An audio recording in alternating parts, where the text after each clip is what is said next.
One of the nicest things about them is they have very small needles. They also have 2 growth spurs. So what you should do in the middle of summer is when the candle is long, you should cut it hard back. So I invite you afterwards to come and look closely, because some of those cuts that I've made, they now have 3 buds in them. What I tend to do is I will remove one of those buds and just have 2. So this tree has only been in this position for 2 years.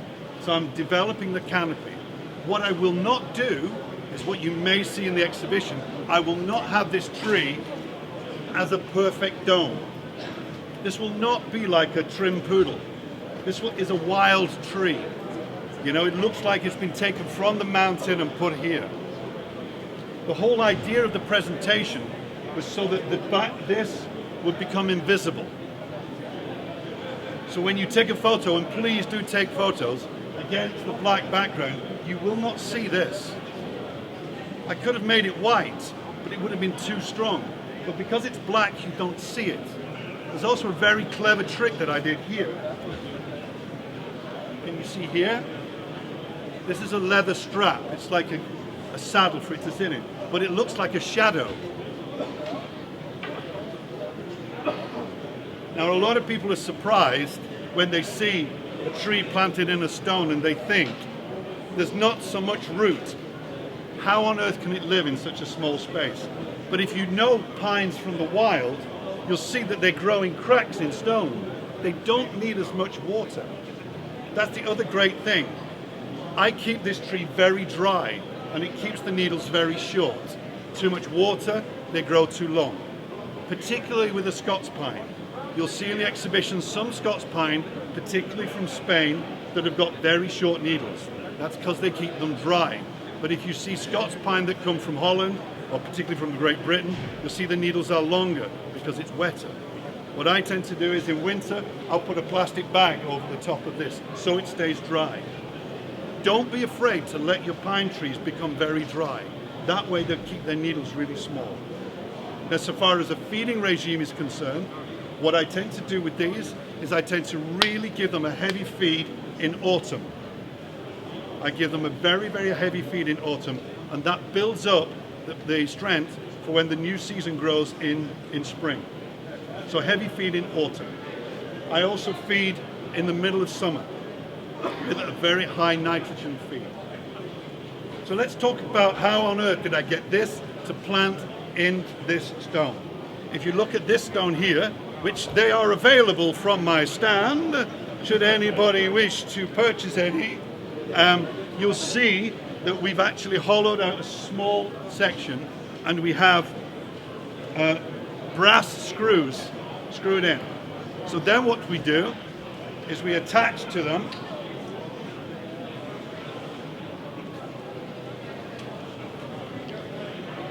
you can just see here a mesh and a copper wire. We put copper wire in and then make a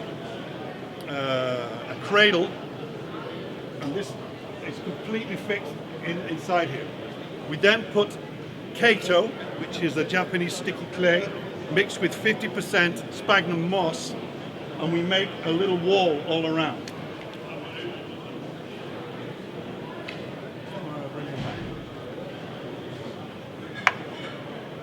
These tables come with a very nice stop to stop them spinning around. They're available from my stand over there. Sorry, advertising. As I said, when I received this branch here was straight down here.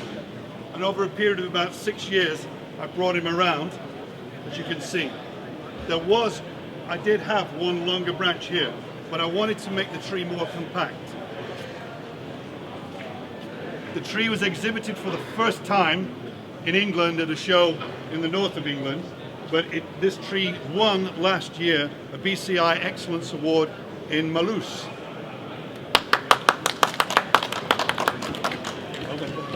Come on. Yeah, last time this tree won the best tree in Malus. You're so kind. It would have been nice to put it in this exhibition here, but I don't want to have too much exposure. Okay. Says I. Um,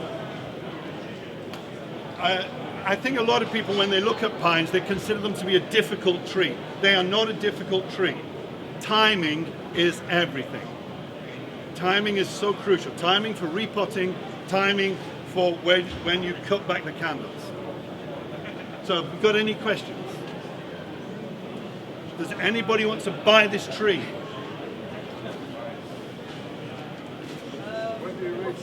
Just one moment. Yep. What's the easiest species to start with? Okay.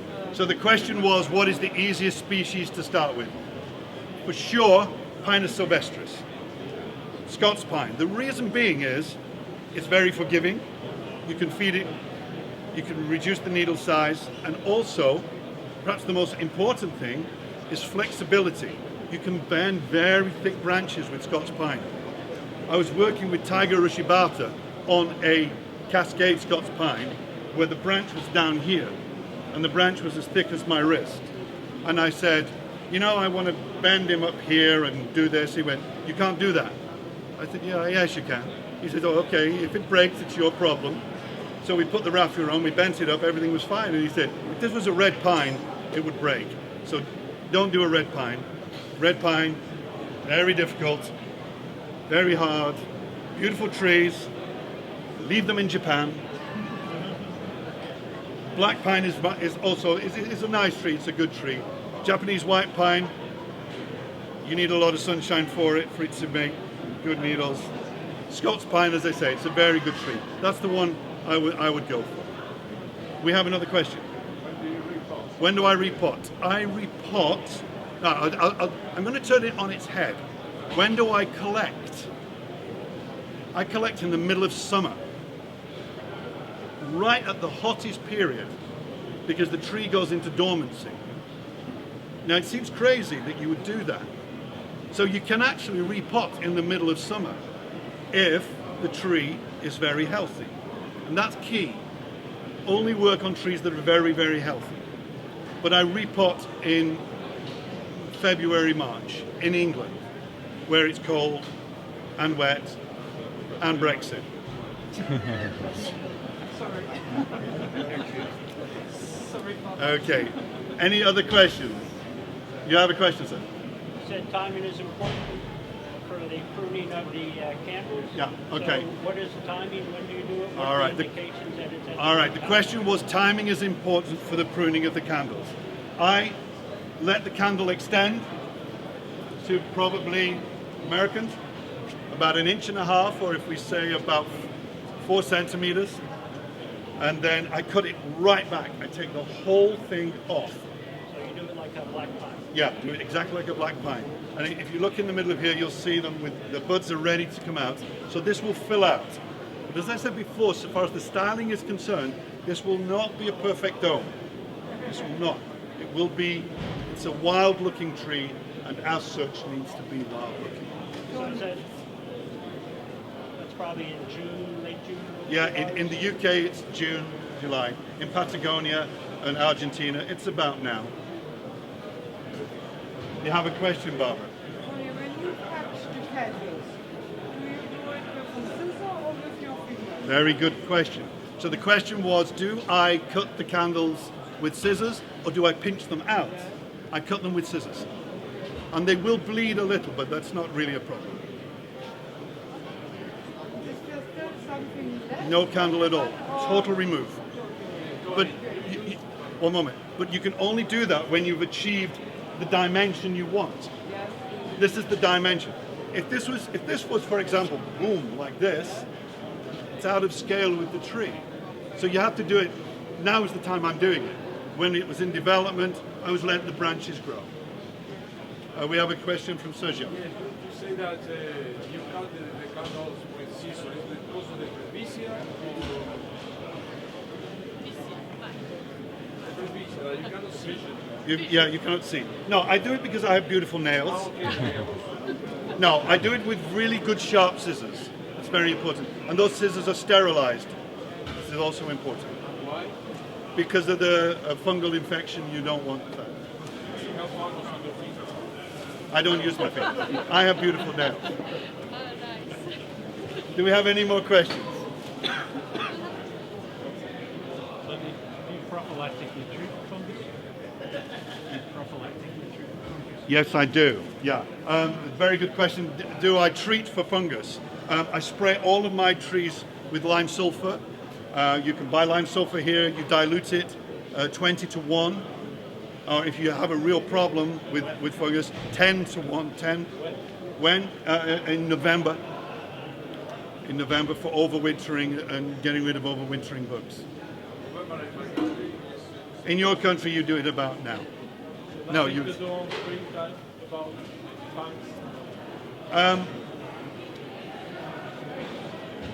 I don't really have much problem, so I've not had much experience with that. I don't need it. Do you have any problems with the needles and the lime sulfur? Is it dangerous? No, not at all. The question was, do I have any problems with lime sulfur and spraying it on the needles? No, not at all. Because what happens is over the winter period, it washes away, and so. But it's there to kill those bugs. Is it the same with deciduous? Yeah, with deciduous. I do all of my trees.